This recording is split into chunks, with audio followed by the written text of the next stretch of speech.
आज हम लोग बात करेंगे क्वेश्चन नंबर 13 की, जिसमें क्वेश्चन में कहा गया है if the earth stop rotating the apparent value of the g on its surface will increase everywhere, decrease everywhere, remain the same everywhere, increase at the some place and remain the same at the some other places. देखिए, हम अच्छी तरह जानते हैं कि हमारी अर्थ जो है सर्कुलर नहीं है, फ्लैट है। तो कहीं पर इसकी रेडियस ज़्यादा है और कहीं पर कम है। ये रेडियस हमारी मान लें है, तो ये इक्वेटर पर, ये इक्वेटर होगी तो इक्वेटर पर रेडियस थोड़ी सी ज़्यादा होती है, लगभग 21 किलोमीटर। तो इसको जो है रेडियस हमारी आर डैश ले लें। अब ये रोटेट कर रही है, तो देखिए पोल पर तो जी की वैल्यू जो हम लोग लेते हैं वो जी ही रहता है, लेकिन इक्वेटर पर जी की वैल्यू अलग अलग होती है।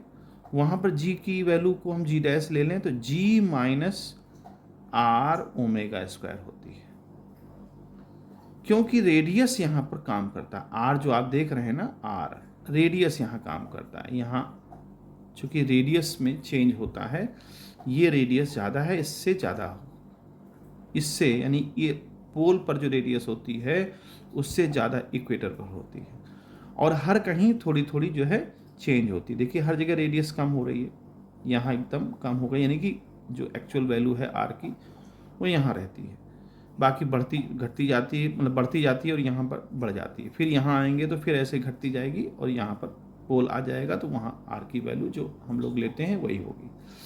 तो कहता है कि अगर अर्थ रोटेट करना बंद कर दे, यानी स्टॉप हो जाए, तो जब स्टॉप हो जाएगी तो उसकी एंगुलर वेलोसिटी ज़ीरो हो जाएगी, और जब एंगुलर वेलोसिटी जीरो हो जाएगी तो जो हमारी इक्वेटर पर जी की वैल्यू है वो जी के बराबर हो जाएगी। तो अगर एज्यूम करें ये पोल है, देखिए पोल पर तो रोटेशन का कोई फ़र्क नहीं होगा। जैसे कोई बॉल है, बॉल के टॉप पर कोई चीज़ रखी है, ठीक है, बॉल के टॉप पर रखी है, और वो टॉप के से एक्सेस के अबाउट अगर घूम रही है, तो वहाँ पर उसकी स्टॉप हो जाए या ना हो जाए उससे कोई मतलब, क्योंकि इसको एंगुलर वेलोसिटी नहीं मिल रही। जैसे जैसे हम नीचे आते जाएंगे एंगुलर वेलोसिटी मिलेगी, क्योंकि एक रोटेशन वो सर्कुलर मोशन बनाएगी, वो बॉडी सर्कुलर मोशन बनाती जाएगी। जब यहाँ होगी, मान ली इस जगह पर है तो यहाँ सर्कुलर मोशन बनाएगी, तो वो सर्कुलर मोशन बनाती है एक्सिस के अबाउट, तो वहाँ पर रेडियस का काम होता है। लेकिन यहाँ पर कोई ऐसी ज़रूरत नहीं होती है क्योंकि पोल पर है।